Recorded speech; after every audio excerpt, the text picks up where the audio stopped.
Você não enxerga a realidade como ela é, você enxerga a realidade como a sua mente foi treinada para ver. Parece até frase de filme, mas a neurociência explica isso. Existe uma razão biológica para duas pessoas olharem para a mesma crise e uma ver o fim do mundo enquanto a outra vê a oportunidade de ficar milionário. E a diferença entre elas não é sorte, não é QI, não é dinheiro no bolso. A diferença é um filtro invisível que todos nós temos instalados no nosso cérebro. E a boa notícia é que esse filtro é editável. E se você aprender a ajustar essa configuração, você automaticamente se coloca na frente de 99% das pessoas que vivem a vida inteira no modo automático, reagindo ao mundo como se fossem vítimas das circunstâncias. Hoje eu vou te mostrar como hackear a sua própria percepção. Nós vamos falar sobre como limpar o lixo mental que te impede de crescer e instalar no sistema operacional de quem tem sucesso. E eu não estou falando de pensamento positivo barato, de ficar repetindo frases na frente do espelho.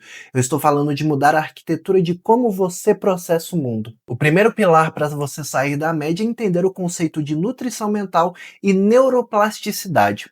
Pensa comigo, se você comer fast food, beber refrigerante e ingerir veneno todo santo dia, o seu corpo vai inflamar, você vai ficar lento, doente e vai morrer cedo. Isso é óbvio para todo mundo. Ninguém questiona isso, mas a maioria das pessoas não percebe que faz exatamente isso com o próprio cérebro. O cérebro se alimenta de informação e nós vivemos em uma era curiosa e perigosa.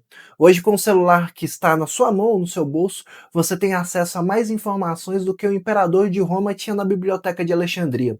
Você tem acesso aos maiores mentores do mundo, a cursos de Harvard, a livros que mudam vidas, tudo de graça ou quase de graça.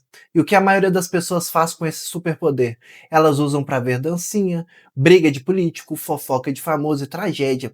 O problema não é perder tempo, o buraco é muito mais embaixo. O algoritmo das redes sociais não quer o seu bem, ele quer a sua atenção. Ele foi programado por engenheiros comportamentais para saber que o que prende a atenção do nosso cérebro primitivo é medo, inveja e indignação. Quando você passa 3 horas do seu dia rolando feed, consumindo conteúdo que diz que o Brasil não tem jeito, que rico é ladrão, que o mundo vai acabar e que a vida é difícil, você está basicamente reprogramando a neuroplasticidade do seu cérebro. Você está fisicamente criando caminhos neurais de ansiedade e escassez. Você está literalmente se envenenando. É como se você comesse lixo estragado em todas as refeições e esperasse ter saúde para correr uma maratona. Isso não vai acontecer. As pessoas que têm a mentalidade do 1% fazem o oposto. Elas tratam a informação como dieta. Ela é chata com o que entra na mente dela. Eu, por exemplo, fiz uma limpeza radical. Eu parei de seguir gente que só reclama, parei de ver noticiário sensacionalista que só vende sangue, e tem 15 anos que eu não vejo TV aberta. E eu comecei a seguir mentores, canais de negócios, podcasts, livros, de gente que construiu o que eu quero construir. Isso não é alienação, é estratégia. Quando você muda o que a sua mente absorve, você muda o que sua mente enxerga. Se você coloca lixo, sai ansiedade. Se você coloca estratégia, sai dinheiro. E o segundo pilar é o ambiente. E aqui entra um conceito batido, mas confirmado pela ciência e pela história da humanidade e da nossa espécie. Você é a média das pessoas com quem você convive. Isso acontece por causa de uma ferramenta biológica chamada neurônios espelho. O nosso cérebro copia inconscientemente o comportamento, a linguagem e as crenças de quem está por perto da gente. E ele faz isso por pura sobrevivência. Há 50 mil anos atrás, se você fosse diferente da sua tribo, se você discordasse do grupo, você era automaticamente expulso. E na savana, um humano sozinho era um humano morto. O animal maior poderia te matar, você não conseguia caçar ou até mesmo podia morrer de frio. Então, o seu cérebro evoluiu com um comando primitivo: imite o grupo para não morrer, seja igual a eles para ser aceito. Eu senti o peso dessa programação na minha própria vida. Aqui em Belo Horizonte tem um shopping chamado BH Shopping. Durante minha vida inteira eu ouvia as pessoas ao meu redor, principalmente a minha família, dizendo: lá é shopping de rico, lá é tudo caro, lá não é lugar pra gente. O meu cérebro gravou aquilo como uma zona de perigo e a verdade é que eu simplesmente não ia lá. Eu até evitava passar perto, para você ter ideia. Eu só consegui quebrar essa barreira e ir lá quando eu tinha 33 anos de idade. Você tem noção disso? Um homem adulto com medo de entrar no shopping. Antes disso, eu nem entrava nas lojas mais arrumadas porque isso me dava medo, me dava ansiedade real. Eu acreditava tão profundamente que aquele não era um lugar para mim que eu sentia que eu não tinha o direito nem de olhar as vitrines e ver o preço. A minha mente gritava: gritava: Marcel, sai daqui, você é um intruso. Isso nem de longe chega a ser racional. Era o meu cérebro primitivo com medo de desafiar os ensinamentos da minha tribo e correr o risco em um lugar que eles consideravam hostil. Se você convive com 5 pessoas que ganham um salário mínimo, que odeiam o trabalho e que passam o fim de semana falando mal do chefe, é matematicamente impossível você pensar em ganhar 10 mil reais ou abrir uma empresa. O seu cérebro nem cogita essa possibilidade porque ele não vê exemplos reais. Para ele, sair desse padrão é perigoso. E é aqui que acontece o fenômeno do balde de caranguejo. Você já viu um balde de caranguejos? Se um tenta subir para fugir, os outros puxam ele para baixo. Muitas vezes seus amigos e familiares fazem isso. Não por maldade, mas por amor distorcido de medo.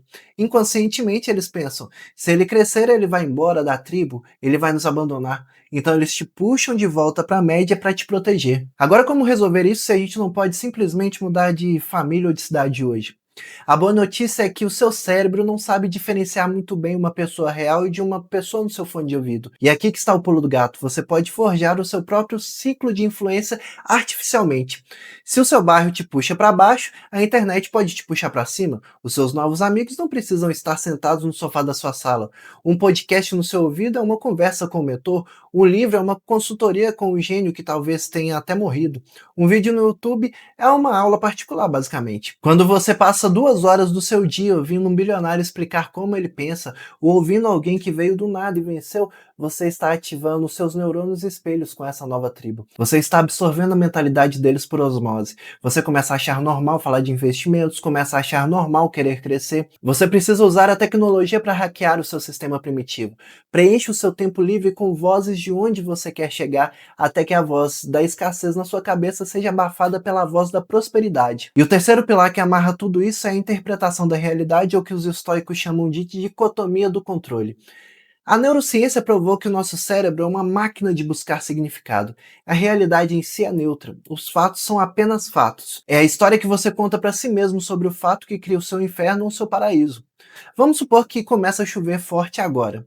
O fato é água caindo do céu. Só isso. Mas uma pessoa pode olhar pela janela e pensar: que droga, estragou meu dia, vou molhar meu tênis, o trânsito vai travar. Nesse momento, o corpo dela libera cortisol, o hormônio do estresse, e o dia dela acaba ali. Outra pessoa olha para a mesma chuva e pensa: que bom, vai limpar a poluição, vai regar as plantas e vai ficar mais fresco para dormir. O corpo dela relaxou. A chuva é idêntica e a realidade não mudou um milímetro, mas a química interna das duas pessoas é oposta. O grande perigo aqui é que a mentalidade de vítima é viciante. Quando você diz: ah, eu sou pobre porque o governo não me ajuda, ou de repente: ah, eu não invisto porque meu chefe paga mal, você sente um alívio imediato. A culpa não é sua, é do outro. Isso tira o peso das suas costas. É confortável ser vítima, mas o preço desse conforto é a sua liberdade. Quem terceiriza a culpa, terceiriza o poder, e se o problema é o governo, você tem que esperar o governo mudar para sua vida mudar, e isso nunca vai acontecer, ainda mais no Brasil. Eu vou te dar um exemplo real de quando eu tive que fazer essa escolha na marra. No começo da minha jornada no digital, eu passei por um buraco financeiro que parecia não ter fundo. Chegou num ponto crítico onde cortaram a luz e a internet da minha casa por falta de pagamento. Imagina a vergonha que eu passei. Um homem adulto, dono de uma escola de música, sem luz em casa. Eu precisava nessa época estudar marketing digital, precisava subir meus vídeos no YouTube, porque aquela era a única saída que eu enxergava, e eu não tinha como. A minha solução foi ir para a minha escola de música à noite, e eu não tinha colchonete, não tinha cama, eu dormia no chão duro. E eu ficava num canto específico da sala onde eu conseguia pegar o Wi-Fi do vizinho. E eu não vou mentir pra você e dizer que eu fui um herói por isso. Naquelas noites frias, sozinho no chão, eu me sentia um bosta, eu me sentia humilhado, eu me sentia um fracassado. A voz de vítima gritava na minha cabeça: isso aqui é injusto, você trabalha tanto, porque nada dá certo. E eu não vou mentir pra você e dizer que eu fui um herói por isso. Naquelas noites frias, sozinho no chão, eu me sentia um bosta, eu me sentia humilhado, e eu me sentia um fracassado, e a voz de vítima gritava na minha cabeça: isso é injusto, você trabalha tanto, por que não dá certo? Desiste logo e vai procurar um emprego normal. E eu tinha todos os motivos do mundo para aceitar essa narrativa, mesmo porque ninguém me julgaria. Mas no meio do desespero, eu entendi que eu tinha duas opções. Opção A: aceitar que eu era uma vítima e sentir pena de mim mesmo e continuar quebrado. E opção B: contar uma história diferente para o meu cérebro sobreviver. Eu comecei a dizer para mim mesmo: isso aqui não é o meu fim, isso aqui é o meu treinamento. Todo filme de herói tem a parte da caverna, a parte da queda. Essa é a minha parte da caverna. Eu vou usar essa raiva e essa humilhação como combustível para estudar e mudar minha vida. Eu precisei ressignificar a dor para não desistir. A fome era a mesma, o chão duro continuava doendo nas costas, mas a interpretação mudou tudo. Aquilo deixou de ser um castigo e virou um preço a pagar pelo meu futuro, e ainda bem que eu fui até o fim. E é isso que separa 99% do 1%. O que acontece com você representa só 10% da sua vida. Os outros 90% são como você reage ao que acontece. Ter uma mente melhor que 99% das pessoas não é sobre ser um gênio, é sobre ser seletivo. Você tem que colocar um filtro de entrada no seu cérebro, e esse filtro tem que ser o cara mais chato e rigoroso do mundo. Ele tem que barrar o lixo, barrar a negatividade, barrar a ideia de que você não consegue, barrar a opinião de quem nunca construiu nada, e ele só vai deixar entrar o que te fortalece. Conhecimento, estratégias, exemplos de sucesso. Quando você blinda sua mente, seu bolso enche como consequência. Porque o dinheiro não aceita desaforo, e dinheiro não gosta de gente que pensa pequeno. A sua conta bancária é apenas reflexo da sua conta mental. Então começa hoje, faz uma limpa nas suas redes sociais, escolhe 3 podcasts para ouvir essa semana em vez de ficar ouvindo música triste, e vigie o seu pensamento diante do próximo problema que pode aparecer. Inclusive, se você quiser fortalecer ainda mais sua mentalidade, eu vou deixar essa playlist aqui para te ajudar. Dá uma olhada também nos links da descrição. Se inscreve no canal, compartilha com seus amigos. Muito obrigado por tudo e falou!